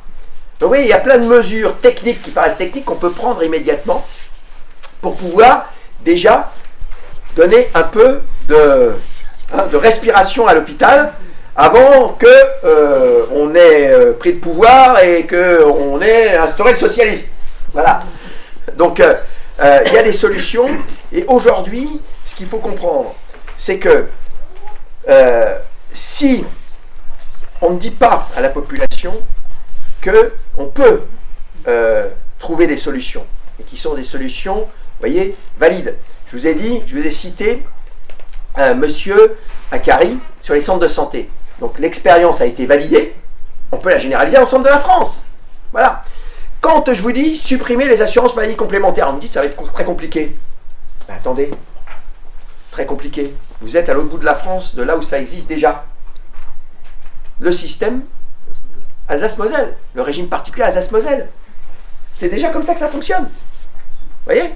Et ça fonctionne depuis très longtemps, puisque ça a été mis en place par Bismarck, qui n'était pas un grand philanthrope, mais qui voulait des assurances sociales pour qu'il ait des ouvriers en bonne santé, pour construire des canons, pour aller faire la guerre à la France. Ça a bien marché d'ailleurs. Et le système est tellement intéressant qu'il est encore valide aujourd'hui. Alors comment on équilibre chaque année le budget? Eh bien comme on fait en Alsace-Moselle. Il n'y a jamais de déficit en Alsace-Moselle, parce qu'on aligne le niveau de cotisation en fonction des dépenses de l'année N-1. Si on a plus dépensé, on augmente les cotisations. Si on a moins dépensé, on les baisse. Alors est-ce que ce sera inflationniste? Le régime Alsace-Moselle n'a jamais dépassé la borne haute autorisée par la loi du niveau de cotisation. Le niveau de cotisation, donc de ce qui correspond à l'assurance maladie complémentaire, parce qu'ils ont la sécu de base, la cotisation complémentaire en Alsace-Moselle, elle peut varier entre 0,85% et 2,5%. Ces dernières années, elle était à 1,5%. Regardez ce que ça représente par rapport à votre salaire ou à votre pension, par rapport à ce que vous payez en assurance maladie complémentaire. 1,5%, comme on a moins dépensé pendant le Covid, cette année, ils ont diminué la cotisation à 1,4%. Et tout ça, c'est très très bien géré par un président qui est un camarade de la CGT. Voilà. Donc ça fonctionne, géré par un collectiviste, dépensier, ça marche. Donc, ce qu'on met sur la table aujourd'hui, ce qui nous manque, c'est la volonté politique. Voilà. Et je boucle en revenant, si on ne va pas dans ce sens-là, dans les années qui viennent, dans 10 ans, on est dans un système à l'américaine. Ils vont très très vite. Il y a une grande différence entre la droite traditionnelle, que vous connaissez très bien ici, et la Macronie. Hein. La droite traditionnelle, il y en a un certain nombre qui avaient encore des valeurs, vous voyez, services publics, etc. Macron, il n'y a aucune valeur.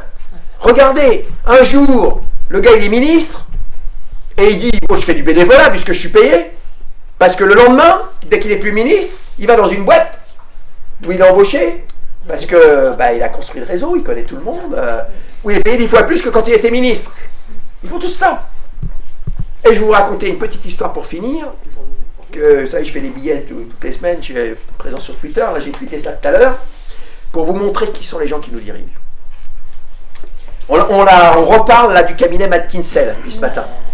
Mais c'est pas lui. Alors, je vous explique. À la Caisse nationale d'assurance maladie, qui gère nos cotisations sociales, a été nommée l'an dernier une dame qui s'appelle Marguerite Cazeneuve, qui n'est pas la fille du Cazeneuve pseudo-socialiste là. Donc, elle est la fille du Cazeneuve, député du Gers, La République En Marche. Cette dame, donc, elle a fait HEC, elle a été travailler chez McKinsey, et après elle s'est retrouvée donc au pôle santé protection sociale à l'Élysée auprès de M. Macron. Et puis, là maintenant, je la vois régulièrement à la CNAM, puisqu'elle est directrice déléguée de la Caisse nationale d'assurance maladie. Royal, hein? Et encore mieux, son compagnon, qui s'appelle Aurélien Rousseau, il était... Enfin, il a eu plusieurs postes, mais ces derniers postes, il était directeur général de l'Agence régionale de santé d'Île-de-France. Et aujourd'hui, il se retrouve directeur de cabinet de Madame Borne. Et ce monsieur, il a validé une opération contre laquelle, avec les camarades de la LFI du PCF, on a été manifesté récemment à Dourdan, qui est une petite ville de la région parisienne. Donc à Dourdan, il y a un petit hôpital, un peu comme votre hôpital à Vitré, en difficulté, et qui demande un appareil d'IRM. Vous savez, c'est des appareils, enfin, il y a des autorisations pour avoir une IRM. Donc, le directeur de l'hôpital demande une IRM. Le maire, qui est président de la commission de surveillance de l'hôpital, qui est un maire majorité présidentielle, dit au directeur: « Ah, monsieur le directeur, oui, l'IRM, ça serait bien pour l'hôpital, mais il y a des radiologues en ville qui aimeraient bien aussi une IRM, et ce serait mieux si l'IRM était en ville, parce que ce serait plus ouvert pour la population, quoi. » Alors, voilà. Donc, ils font pression sur le directeur de l'hôpital pour qu'il retire sa demande, parce qu'à la commission... à l'ARS, qui s'appelle la commission de l'organisation des soins, vous voyez, s'il y a une demande du public et du privé, ça crée débat, quoi, c'est pas bon. Donc, il ne reste plus que la demande d'IRM privée des radiologues de ville, amis du maire. Alors, ces radiologues, ils obtiennent l'autorisation, mais ils n'ont pas le pognon. IRM, c'est 3 à 4 millions d'euros. Donc, il faut qu'ils trouvent un financeur. Donc, ils vont chercher donc, le groupe de cliniques générale de santé, qui amène les capitaux. Ah, il faut des locaux. Ah, mais il veut revoir le maire. Et le maire, il dit: ah, le conseil départemental a libéré des locaux, je les rachète, je les mets aux normes et je vous les loue. Voilà. Royal quand même. Et ils vous disent: on défend le service public. Non, là vous avez l'exemple, un maire à la majorité présidentielle, avec le directeur général de l'ARS, qui est devenu directeur de cabinet de Madame Borne. Voilà ce qu'ils ont fait, ce qu'ils ont décidé. C'est-à-dire de casser l'hôpital public pour favoriser. Et on est en train de gratter un peu parce que là on pense quand même qu'il y a quelques accointances financières entre les radiologues de ville là et le maire. Donc on gratte. Il y aura peut-être un article dans Mediapart dans les mois qui viennent. Voilà. Parce que ça suffit. Voilà. Hein. Ils nous mentent en permanence. Ils favorisent leurs amis, le business. Ils ont que ça. C'est leur ADN. Vous voyez, qu'une financière qui a fait HEC, qui est passée par McKinsey, devienne directrice déléguée de la Caisse nationale d'assurance maladie, c'est pas possible. Voilà. On a critiqué les énarques, mais enfin, vous voyez, bon, les hauts fonctionnaires, ça sert à quelque chose. Ils sont là pour servir l'État, quel que soit le gouvernement. Ces gens-là, un jour, ils vont être dans l'administration et le lendemain, ils vont être dans une entreprise où ils vont aller vendre ce qu'ils ont appris dans l'administration. Voilà. Parce qu'une fois qu'elle aura bien analysé ce qui se passe à la Caisse d'assurance maladie, eh ben, elle va aller chez AXA pour leur expliquer comment ils vont devenir concurrentiels en proposant une assurance santé de meilleure qualité, hein, pour ceux qui peuvent se la payer. Donc c'est ça qu'il faut aujourd'hui bien comprendre. Et alors, en conclusion, ce qui est le plus utile aujourd'hui, c'est des réunions comme on fait là. Moi j'appelle ça de l'éducation populaire. Imprégnez-vous de ce qu'on a dit tous, on va pouvoir poser des questions, etc. Mais parlez-en autour de vous, à votre famille, à vos amis, au boulot, même si c'est conflictuel, mais pour convaincre qu'il faut qu'on se mobilise pour que ça change. Voilà. Et si on est en capacité de se mobiliser entre les syndicalistes, le monde associatif, les partis politiques, en disant non, nous, on a d'autres solutions pour une autre société. On ne veut pas que vous nous meniez vers une société où il n'y a que le business qui compte. Hein, mais on veut pouvoir vivre ensemble, pouvoir se soigner, pouvoir aller à l'école, pouvoir voyager, pouvoir avoir des pompiers en nombre suffisant.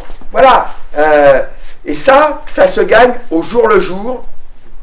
Et je donnais l'exemple, malgré la pression qu'on peut avoir de l'extérieur, ils nous avaient matraqués avec tous les médias sur ce qu'il fallait qu'on vote pour l'Europe.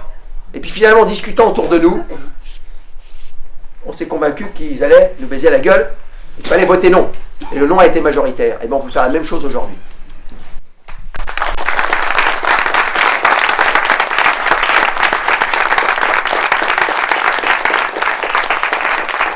Les gens qui travaillent dans les cliniques, ils travaillent bien. C'est-à-dire, il n'y a pas de souci. La question, c'est pas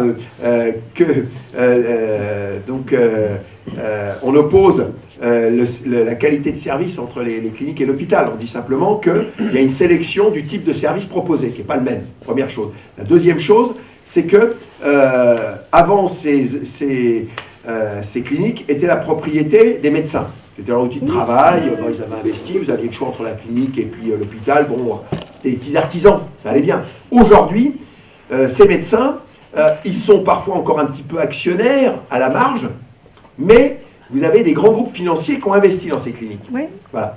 Donc, les deux plus grands groupes de cliniques en France, le groupe Ramsay Général de Santé, quand je vous disais que la France était très accueillante pour le privé lucratif, le groupe Ramsay Général de Santé, ce sont des capitaux australiens.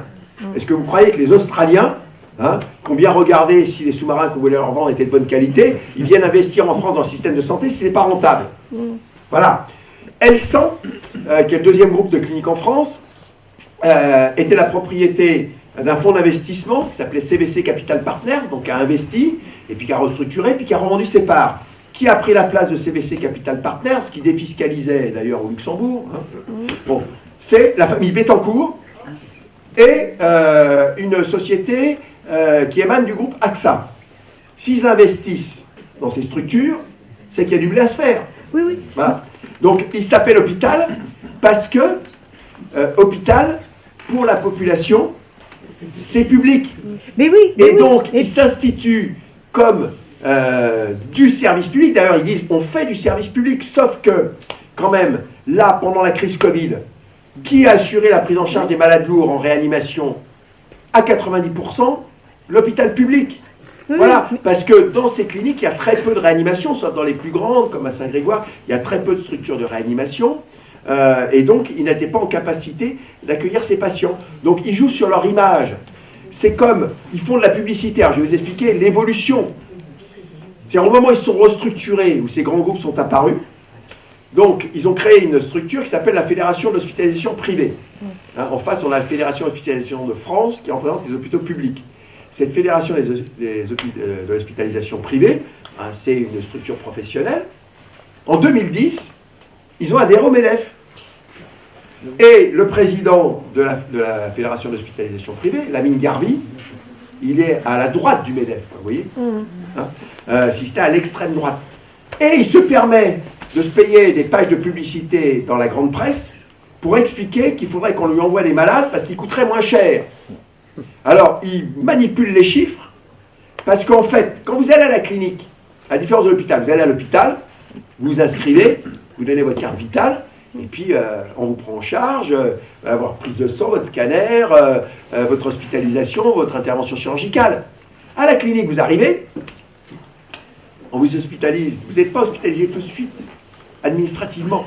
Vous allez passer le scanner, c'est facturé à la Sécu, en dehors de la facturation de l'hospitalisation.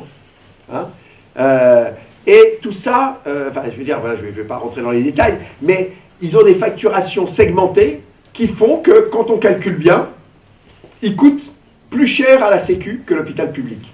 Malgré le fait qu'à l'hôpital public, on pourrait faire des efforts. Voilà. Et tout ça, dans un système qui survalorise les actes techniques, alors qu'aujourd'hui, on devrait, le temps qu'on consacre pour écouter le patient et lui expliquer les choses, ça, c'est pas facturé. Or, ça, c'est de la médecine, et ce que nous reprochent les patients, c'est qu'on leur explique rien. Par contre, il vaut mieux être médecin et faire toute la journée des scanners, des fibroscopies, ça, c'est super bien rémunéré. Voilà.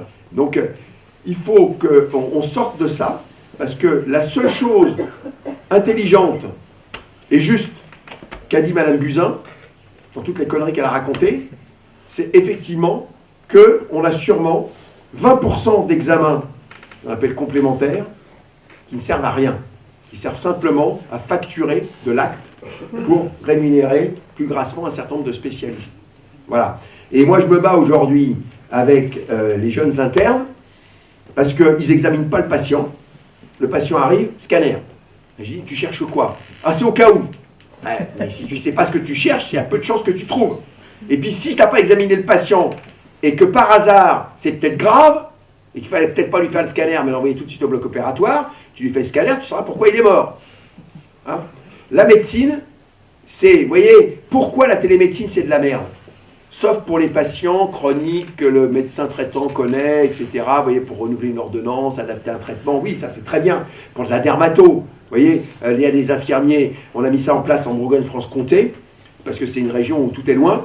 Bah, c'est les infirmiers qui viennent voir les gens qui ont des ulcères de jambes qui sont durs à guérir, ils prennent des photos, ils font l'examen, ils envoient ça au dermato et ça évite un transport en ambulance, 40 km aller, 40 km retour. C'est très bien, ça c'est de la bonne télémédecine. Par contre, si vous ne connaissez pas le patient, moi je vais vous dire, quand c'est notre boulot urgentiste au SAMU, on va chez les gens, puis on voit les gens, ils viennent pas en consultation. Une personne, elle arrive là, elle rentre là. La manière dont elle se comporte, bon, sa démarche, la couleur de sa peau, la manière dont elle respire, vous voyez, tout ça, c'est des éléments cliniques très importants. Après, il faut lui poser des questions, comment elle va répondre, comment elle va se comporter. Tout ça, ça fait partie de l'examen clinique. Et puis, le gros scandale des mesures Braun là, qui reproduit, c'est appeler le 15, mais pas surtout aux urgences.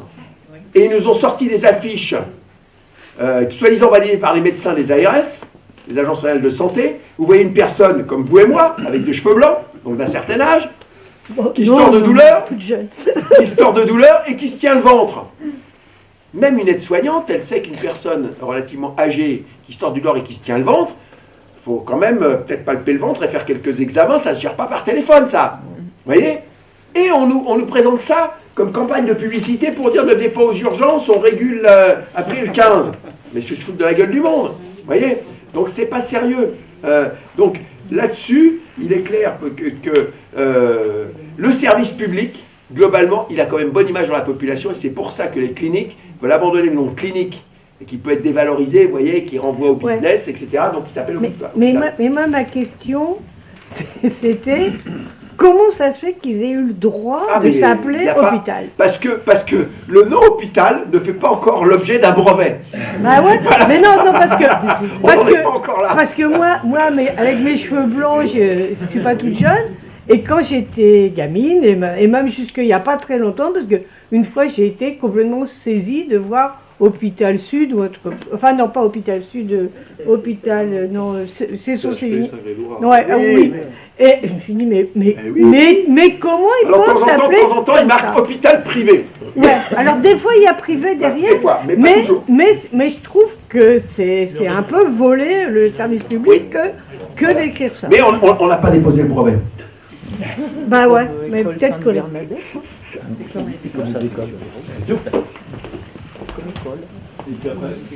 j'aimerais juste quelques petits éléments de compréhension sur la différence au niveau du traitement des traits de dossiers de 1 à 5 entre la Sécu et les assurances. Voilà, c'est pas très intuitif comme ça. Alors, pourquoi? Parce que les assurances, que ces assurances maladies complémentaires soient gérées par des mutuelles ou par les vrais assureurs privés. Le problème, c'est qu'il faut qu'ils aillent chercher les clients, donc ils font de la publicité. Hein, et des contrats, il faut aller négocier les contrats avec les entreprises, les collectivités locales ou aller chercher des clients individuels. Donc tout ça, ça coûte. Donc ça, c'est la première chose. Ils ont des financements d'activités, soi-disant de prévention, ils financent des bateaux pour la course du Rhum, par exemple, hein, pour la route du Rhum, là. Et puis aussi, du côté des mutuelles, il faut aussi qu'on se le dise, ils ont un peu financé les syndicats. Il y a certaines mutuelles qui ont financé aussi des partis politiques. Voilà. Hein, donc tout ça, ça coûte. Donc c'est pour ça qu'ils ont des frais de gestion qui sont beaucoup plus élevés. Et d'une manière générale, de toute façon, d'avoir deux opérateurs qui font la même chose, c'est-à-dire que vous envoyez d'abord votre dossier, enfin ça passe par la Sécu, qui fait une première opération de gestion de votre dossier, de remboursement, et c'est repris encore une deuxième fois. Donc la répétition de ce boulot, ça coûte. Voilà. Alors que si c'était géré en une seule fois, on ferait des économies, des bonnes économies. Et c'est pas tuer la mutualité que de dire qu'il faut qu'ils se débarrassent des assurances maladies complémentaires. Non, bien au contraire, c'est recentrer la mutualité sur ce pourquoi elle a été créée, c'est-à-dire l'économie sociale et solidaire. Voilà, une autre forme d'activité que l'activité liées à l'activité marchande traditionnelle, capitalistique, voilà. Hein. Donc c'est une différence de 1 à 5, effectivement.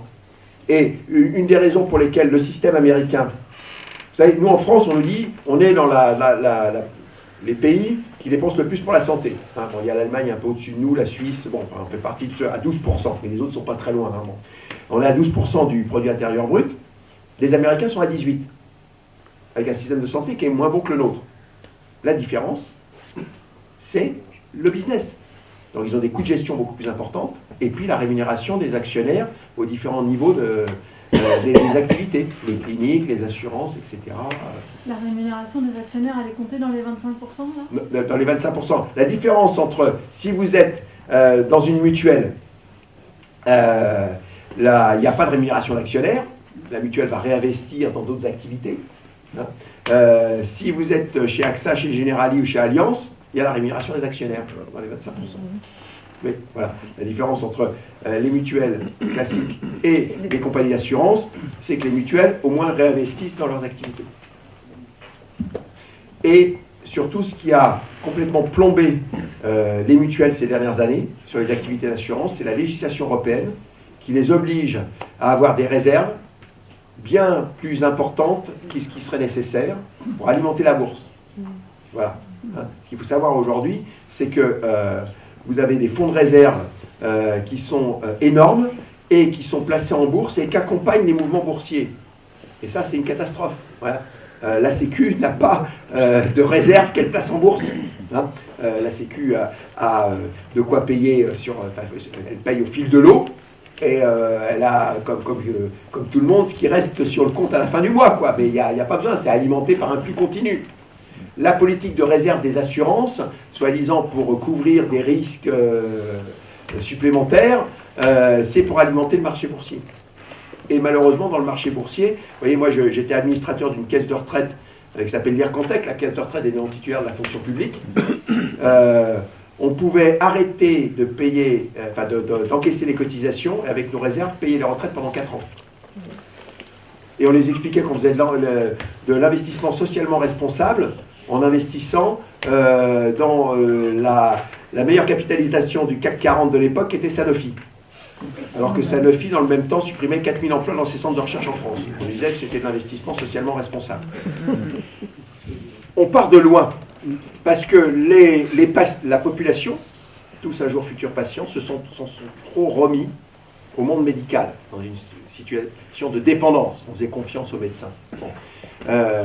Et puis, les politiques ne sont jamais préoccupés réellement de la politique de santé, de l'organisation du système de santé. Ce qui les intéressait, c'était les questions de finances. Hein, depuis 50, 60 ans, on ne parle que du déficit de la sécurité sociale, du trou de la sécurité sociale. Sauf qu'on est dans une situation aujourd'hui de rupture. On voit bien qu'on est au bout d'un système. Quand on est au bout d'un système, la question c'est que c'est pas facile de dire qu'il faut mettre en place autre chose, il faut un changement radical, parce que ça fait peur, et qu'il n'y a pas que des bonnes réformes. Il ne suffit pas de sauter comme un cabri, comme certains, en disant la réforme, la réforme, la réforme. Non, c'est qu'il y a des bonnes et des mauvaises réformes. Moi, ce que j'ai essayé de tracer aujourd'hui, c'est des pistes d'une réforme sur des principes qui nous permettent de ne pas aller vers quelque chose que j'ai décrit et qu'on connaît, qu'est le système ultralibéral à l'américaine. Voilà. Après, les solutions, on les construira ensemble en gagnant une majorité de la population et en prenant le pouvoir.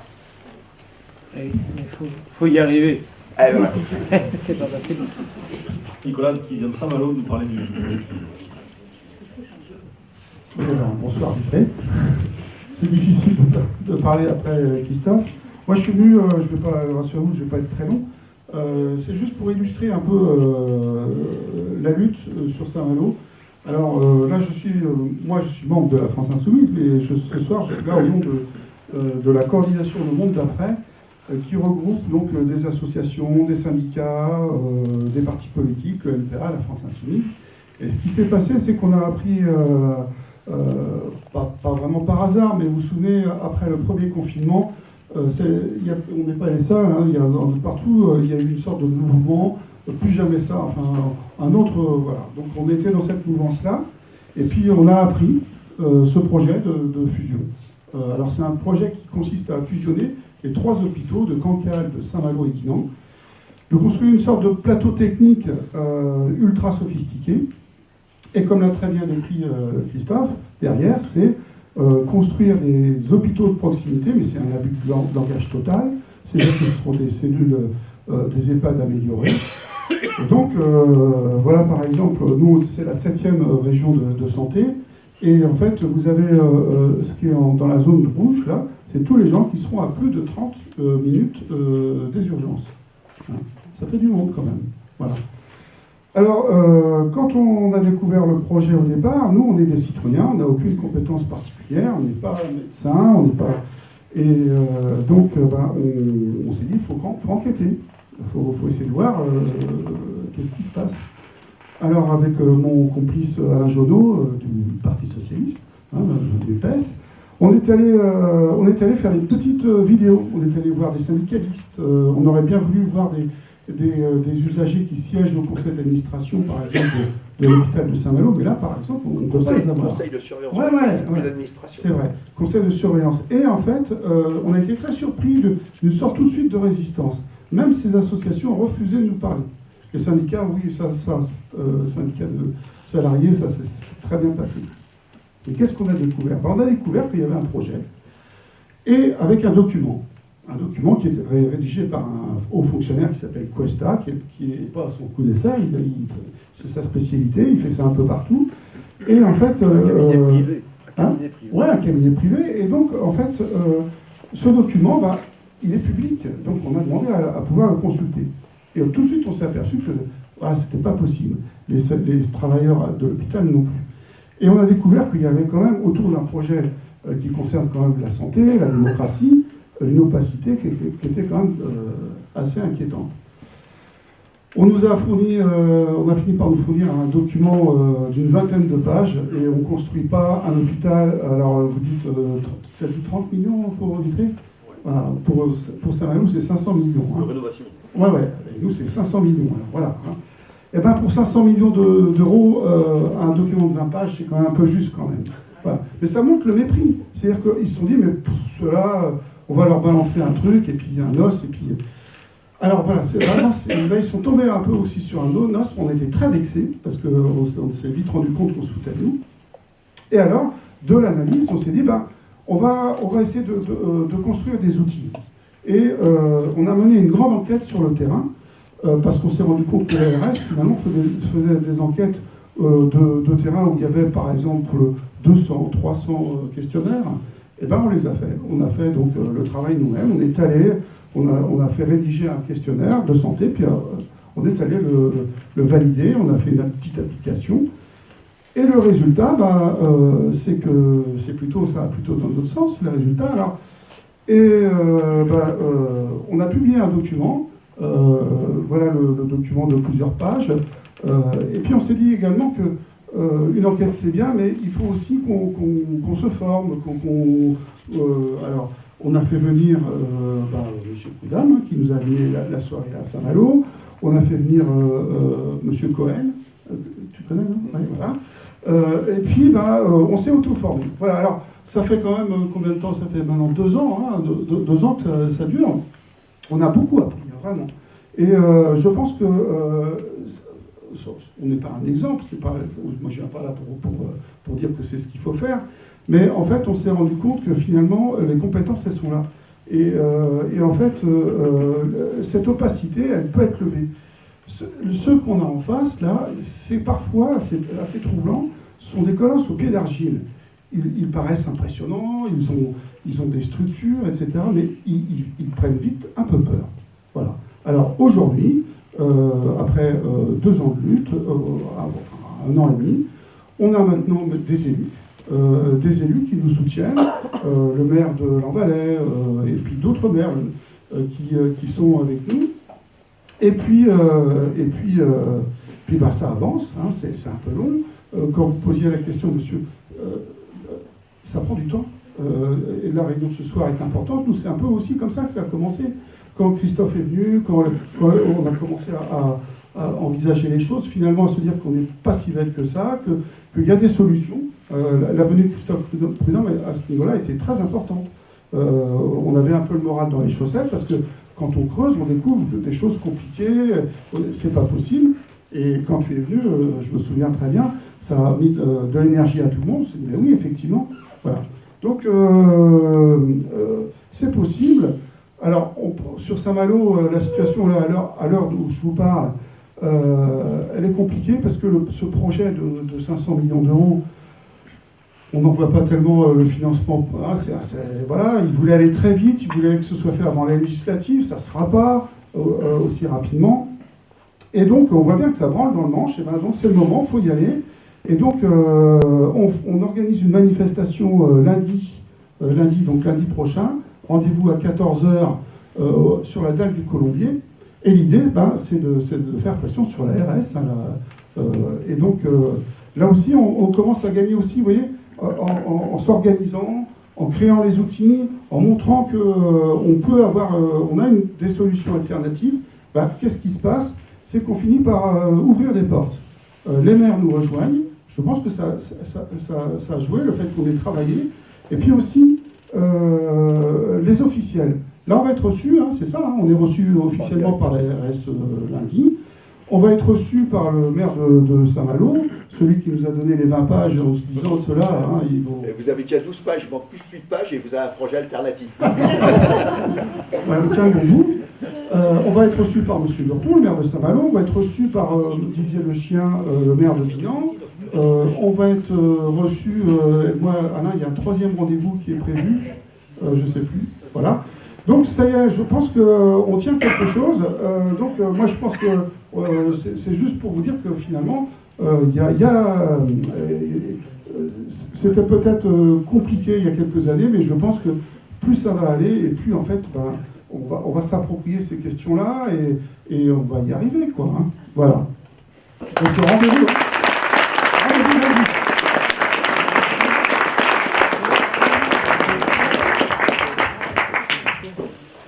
Est-ce qu'il y a quelques questions, et puis que ce soit pour Nicolas ou pour Christophe? Non mais c'est génial ce qu'ils font, vous voyez, parce que c'est la mise en œuvre de tout ce que j'ai dit. C'est par des non-spécialistes. Et en face, ils sont très faibles. À partir du moment où on n'est pas simplement contre, mais on apporte des contre-propositions à partir de la réalité de terrain, ils ont peur. Ils ont peur. Et ça, c'est la bonne démarche. La vraie démocratie, c'est les citoyens qui décident. Voilà. Et c'est ça qui est important. Et si on arrivait à multiplier ces initiatives, alors on en a un certain nombre. Alors parfois, c'est des associations, des syndicats, des gens engagés dans les partis politiques. Mais ce qui est important, c'est ce qu'il a dit, c'est qu'il y a des associations. Moi, quand je suis venu vous voir, il y avait tout le monde. Tous les syndicats, les associations, c'était la Ligue des droits de l'homme qui organisait, là, l'association, je ne me rappelle jamais le nom, Le Monde d'après. Et en quelque temps, là, on met en échec le projet, parce que pour que le maire de Saint-Malo vous reçoive, c'est qu'il vous craint. Et il sait très bien, un maire, il peut perdre sa municipalité sur une affaire comme celle-là. Voilà. Parce que dépenser 500 millions d'euros pour finalement réduire l'offre de soins, c'est pas acceptable.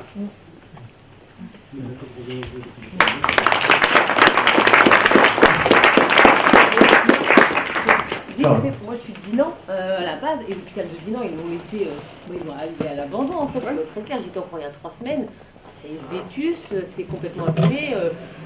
Mon père, il n'y a pas longtemps, il s'était ouvert la tête, ils l'ont foutu à l'agrafe. Alors il gueule, tout le monde dit, mais enfin, Dinan, il n'y a plus de bons médecins. Et en fait, c'est comme ça qu'ils appauvrissent. Et que les gens se convainquent qu'il vaut mieux un plus beau truc tout neuf qu'un système. Et à Planquette, je ne sais pas si tu connais, Véleda a déménagé. Mon père y est depuis quelques temps. Au bout d'une semaine, la piscine de rééducation, le carrelage tombe, il n'y a pas de ventile, les portes ne peuvent pas s'ouvrir en fauteuil roulant. Enfin, c'est tout neuf, tout beau, c'est lamentable. Alors, ils étaient dans un vieux truc Véleda, hein. Mais c'est neuf, mais c'est dégueulasse quand même, quoi. Sur Dinan, toi, sur la maternité de Dinan, on apprend des choses aussi. C'est le maire d'Okalok qui était dans la commission de recrutement pour, je vais dire une bêtise, un autre... C'est ça. Et en fait, l'idée qu'il n'y aurait pas de gens à vouloir venir. En fait, il nous a expliqué qu'il y a eu 17 dépôts de candidature. Et comme par hasard, il n'y en a pas un qui convenait. Voilà.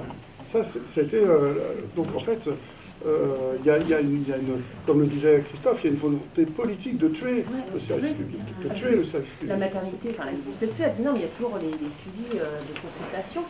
Il y a ça. Moi, ma fille, elle est en 4e année de sage-femme, elle a fait son stage à Dinan dans le suivi. Elle a vachement appris là-bas. Les personnes, ils sont super motivées en fait à continuer à y travailler, mais ils ont détruit en mettant des médecins qui ne connaissaient pas, qui ne parlaient pas français. Les derniers gynécologues où il y a eu un décès d'une femme sur Dinan, quand ils avaient rouvert la maternité sur un court temps, c'était quelqu'un qui ne parlait pas français, qui ne connaissait pas les normes. Quand la femme est arrivée dans un état critique, quand ils ont appelé le juge, c'était déjà trop tard. Les personnes ne comprenaient pas le fonctionnement. Donc forcément que les femmes, après, elles ne veulent plus y accoucher, elles ont peur. Mais ils ont fait en sorte... Il y a des gens qui meurent sur les brancards à l'hôpital de Saint-Malo. Hein. Ouais, toujours. Et tu sais, dans les documents officiels, par exemple, il y avait... Alors, ils font des scénarios. Tu vois, il y a quand même... Ils veulent montrer qu'il y a une sorte de pluralité. Et alors, il y avait donc 3 ou 4 scénarios par le cabinet d'experts. Il y en avait un... Alors, ils appellent ça les hôpitaux miroirs. Tu vois, toujours le langage, l'utilisation du langage. Et alors, ils excluent a priori les hôpitaux miroirs. Ça fait 2 lignes. Donc l'idée de maintenir un hôpital à Dinan, c'était exclu dans le document qu'on nous a remis en 2 lignes. Voilà. C'est bien, c'est idéologique, c'est pas sérieux. Hein. Très bien. Je vais remercier Christophe déjà pour cette soirée et puis pour le déplacement là. Merci d'être venu. Alors, on va remercier nos collègues et on va les accompagner dans la lutte. Sur les perspectives aussi, il y a une lutte aussi qui est faite pour l'hôpital de Vitré. Donc il y a l'association Vitré Solidaire Écologique. Je ne sais pas si vous avez vu, mais on en fait partie et ils distribuent des cartes postales pour la défense de l'hôpital qui vont justement être envoyées à l'ARS pour faire en sorte d'accompagner le projet de rénovation de l'hôpital à Vitré. Voilà. Et on essaie de pousser avec les acteurs et les syndicats de l'hôpital pour qu'il y ait une marche, pour qu'il y ait quelque chose pour cet hôpital à Vitré, parce que ça a marché. Nos collègues de Fougères le font, et nos collègues de Saint-Malgrand. Saint-Malgrand, 1000 personnes dans la rue. 1000 personnes dans la rue. Fougères, 500. Voilà. Et vous savez comment ça marche. L'arbitrage pour dire on va sauver tel ou tel hôpital, ça dépend du nombre de gens qu'il y a dans la rue. Ça dépend uniquement de ça. Et donc, il faut cette pression sociale. Et donc, je vais répondre à monsieur tout à l'heure, là, parce que la question maintenant, c'est que nous, ici, on ne croit plus à leur projet politique. Leur projet politique, c'est de dire qu'en donnant tout au marché, tout va bien se passer, et on va tous être gagnants de tout ça. Plus personne ici, dans cette salle, ne croit plus à ça. Mais on est une partie de la population qui, aujourd'hui, ne gagne pas tout à fait les élections. Par contre, idéologiquement, on est peut-être un petit peu majoritaire. Pourquoi ? Parce qu'il y a cette partie, ce corps électoral qui tient les élections, c'est ces gens qui croient encore aux idées de Macron, c'est 10% de la population. Voilà. Ils sont 10% à encore y croire. Ouais. Il y a une partie qui est partie dans une dérive nationaliste et qui croit un petit peu en ses idées, mais surtout qui est partie sur cette dérive nationaliste. Et aujourd'hui, tu parles souvent de l'extrême droite, mais l'extrême droite, la pièce peut très bien ne pas tomber de l'autre côté, elle peut tomber de l'autre côté et de l'autre côté de l'extrême droite. Et puis surtout, il y en a beaucoup de gens, et c'est là où je voulais en venir, qui ne votent plus du tout. Voilà. Et nous, ici, on vient ici, mais dans le quartier qui est à côté, on a fait toutes les portes. On a fait toutes les portes. Mais combien de fois on a des gens qui nous ont dit qu'ils ne votaient pas et qui ne croyaient plus en tout ça. Et ils ne croient